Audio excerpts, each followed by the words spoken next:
not evidence. They're only meant to help you understand how each side views the case. To prove the charge of homicide, first-degree murder, the prosecutor must prove the following elements beyond a reasonable doubt.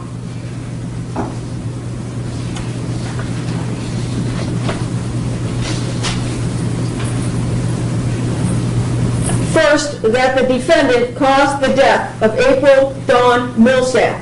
That is, that April Dawn Millsap died as a result of blunt head trauma and asphyxia due to neck compression. Second, that the defendant intended to kill April Dawn Millsap. Third, that this intent to kill was premeditated, that is, thought out beforehand. Fourth, that the killing was deliberate, which means that the defendant considered the pros and cons of the killing and thought about and chose his actions before he did it. There must have been real and substantial reflection for long enough to give a reasonable person a chance to think twice about the intent to kill.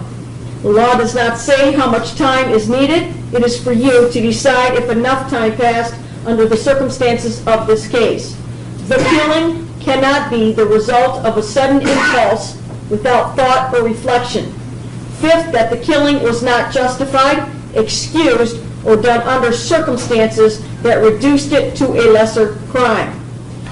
The defendant is charged with a first-degree felony murder. To prove this charge, the prosecutor must prove each of the following elements beyond a reasonable doubt. So you're not distracted. You are going to get this in writing. Once I complete it, we're going to take a break, and I will get you copies of these elements so that you're not frantically writing. So I will give you copies of everything. First, that the defendant caused the death of April Millsap. That is, that April Millsap died as a result of blunt head trauma and asphyxia due to neck compression. Second, that the defendant had one of these three states of mind. He intended to kill, or he intended to do great bodily harm to April Millsap, or he knowingly created a very high risk of death or great bodily harm, knowing that death or such harm would be the likely result of his actions. Third, that when he did the act that caused the death of April Millsap, the defendant was committing or attempting to commit the crime of kidnapping and or the crime of larceny. First, for the crime of kidnapping, the prosecutor must prove each of the following elements beyond a reasonable doubt. First, that the defendant forcibly confined or imprisoned April Millsap against April Millsap's will. Second, that the defendant did not have legal authority to confine April Millsap. Third, that while he was confining April Millsap, the defendant forcibly moved or caused April Millsap to be moved from one place to another for the purpose of kidnapping or to murder April Millsap, or intended to commit a sexual penetration or to get money or other valuables from April Millsap. Fourth, that the defendant intended to kidnap or confine April Millsap. Fifth, that the defendant acted willfully and maliciously. This means that the defendant knew that it was wrong to confine April Millsap, and knowing that he did not have the legal authority to do so. For the crime of larceny, the prosecutor must prove each of the following elements beyond a reasonable doubt. First, that the defendant took someone else's property. Second, that the property was taken without consent. Third, that there was some movement of the property. It does not matter whether the defendant actually kept the property or whether the property was taken off the premises. Fourth, that at the time the property was taken, the defendant intended to permanently deprive the owner of the property. Fifth, that the property had a fair market value at the time it was taken of less than $200. Fourth, that the killing was not justified, excused, or done under circumstances that reduced it to a lesser crime. To establish an attempt, the prosecutor must prove beyond a reasonable doubt that the defendant intended to commit the crime of kidnapping, larceny, and that he took some action toward committing that crime, but failed to complete it. It is not enough to prove that the defendant made preparations for committing the crime. Things like planning the crime or arranging how it will be committed are just preparations. They do not qualify as an attempt. In order to qualify as an attempt, the action must go beyond mere preparation to the point where the crime would have been completed if it hadn't been interrupted by outside circumstances. To qualify as an attempt, the act must clearly and directly be related to the crime of kidnapping and or larceny and not some other objective. The defendant is charged with the crimes of kidnapping. To prove this charge, the prosecutor must prove each of the following elements beyond a reasonable doubt. First, that the defendant forcibly confined or imprisoned April Millsap against April Millsap's will. Second, that the defendant did not have legal authority to confine April Millsap. Third, that while he was confining April Millsap, the defendant forcibly moved or caused April Millsap to be moved from one place to another for the purpose of kidnapping or to murder April Millsap, or intended to commit a sexual penetration or to get money or other valuables from April Millsap. Fourth, that the defendant intended to kidnap or confine April Millsap. Fifth, that the defendant acted willfully and maliciously. This means that the defendant knew that it was wrong to confine April Millsap and knew that he did not have the legal authority to do so. The defendant is charged with the crime of assault with intent to commit criminal sexual conduct involving sexual penetration. To prove this charge, the prosecutor must prove each of the following elements beyond a reasonable doubt. First, that the defendant either attempted to commit a larceny on April Millsap or did an illegal act that made April Millsap reasonably fear an immediate battery. A battery is a forceful or violent touching without lawful consent of the person or something closely connected with the person of another. Second, that the defendant intended either to injure April Millsap or intended to make April Millsap reasonably fear an immediate battery. Third, that at the time the defendant had the ability to commit a battery, appeared to have the ability, or thought he had the ability. Fourth, that when the defendant assaulted April Millsap, the defendant intended to commit a sexual act involving criminal sexual penetration. This means that the defendant must have intended some actual injury into one person's genital opening and or anal opening and or mouth with another person's penis and or finger and or tongue. It is not required that the defendant actually begin to commit the sexual act. To prove this charge, the prosecutor must prove that the defendant made an attempt or a threat while intending to commit the act. An actual touching or penetration is not required. To prove this charge, the prosecutor must prove that the defendant committed the assault and intended to commit criminal sexual penetration.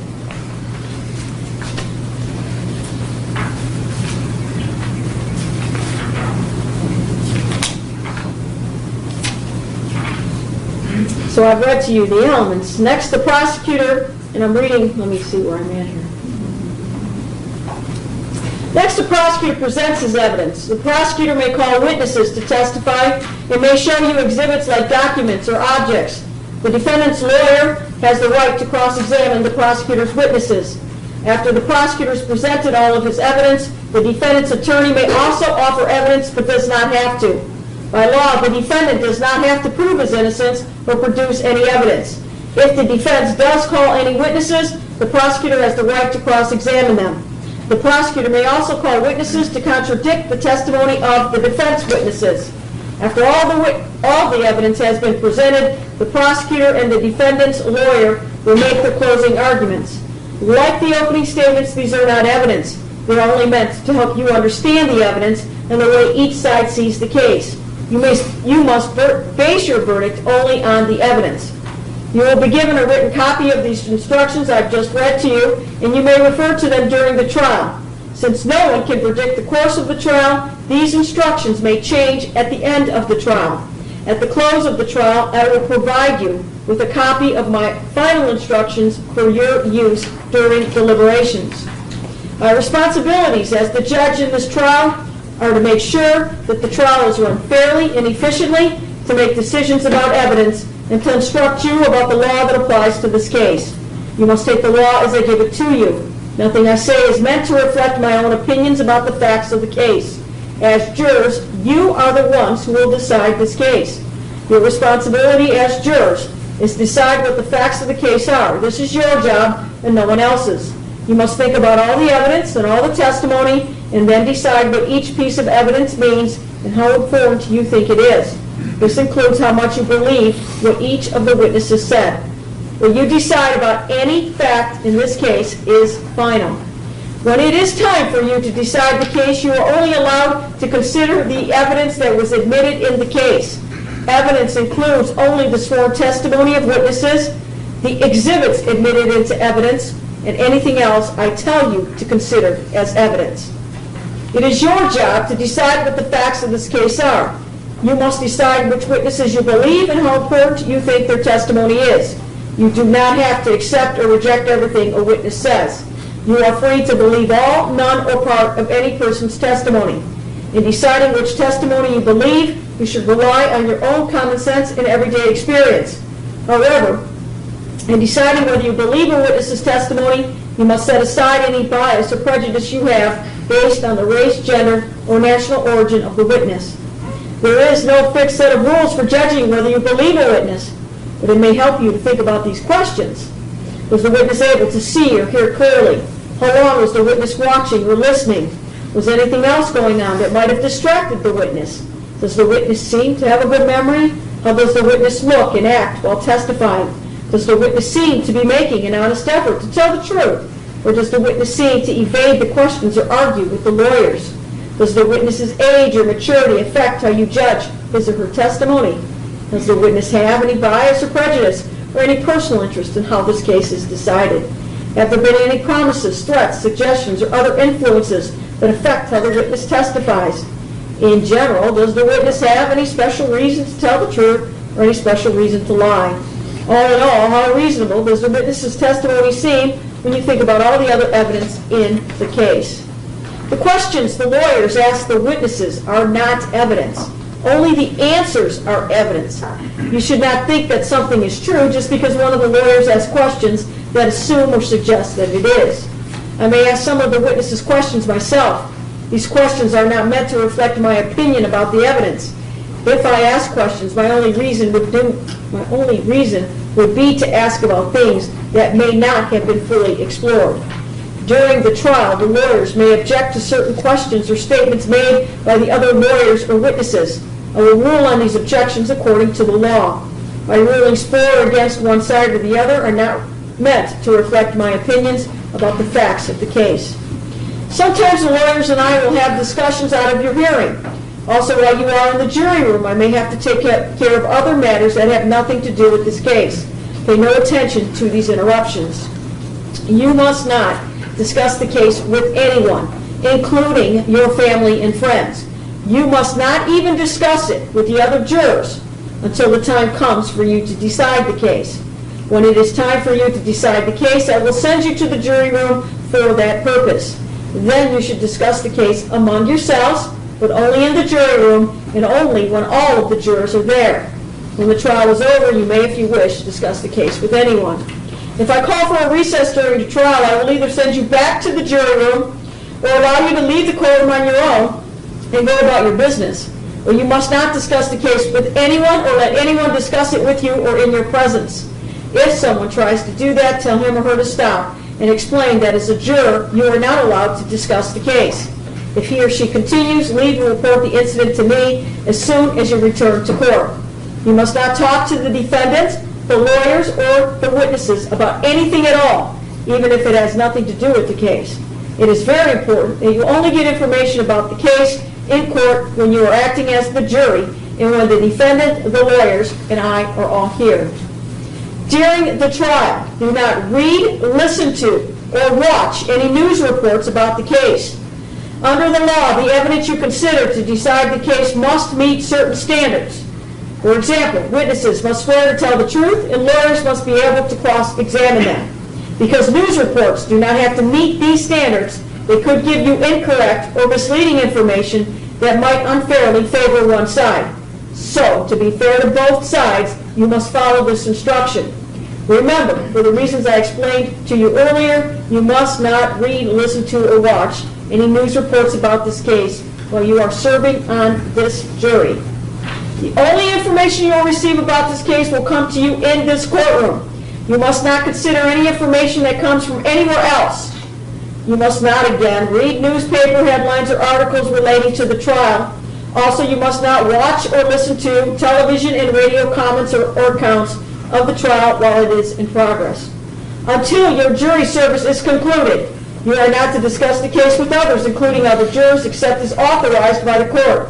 You are not to read, I know it's becoming redundant, but I have to put it into your heads.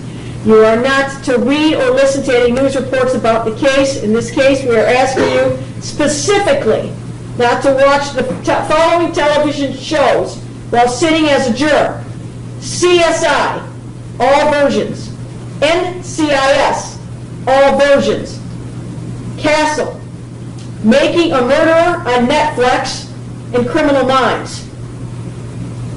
I'm going to read them again.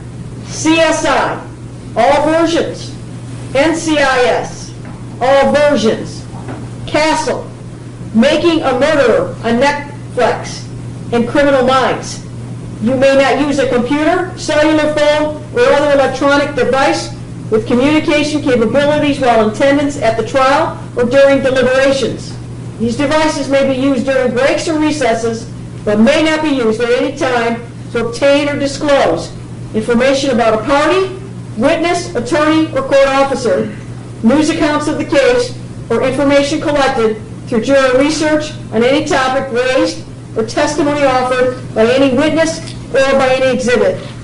You must not visit the scene of the occurrence that is the subject of this trial. If it should become necessary that you view or visit the scene, you will be taken as a group under my supervision. You must not consider as evidence any personal knowledge you have of the scene. You must not do any investigations on your own or conduct any experiments of any kind. This includes using the internet for any purpose regarding this case. If you discover a juror has violated my instruction, you should report it to me. You may take notes during the trial if you wish, and of course you don't have to. If you do take notes, you should be careful that it does not distract you from paying attention to all the evidence. When you go to the jury room to decide your verdict, you may use your notes to help you remember what happened in the courtroom. If you take notes, do not let anyone except the other jurors see them during deliberations.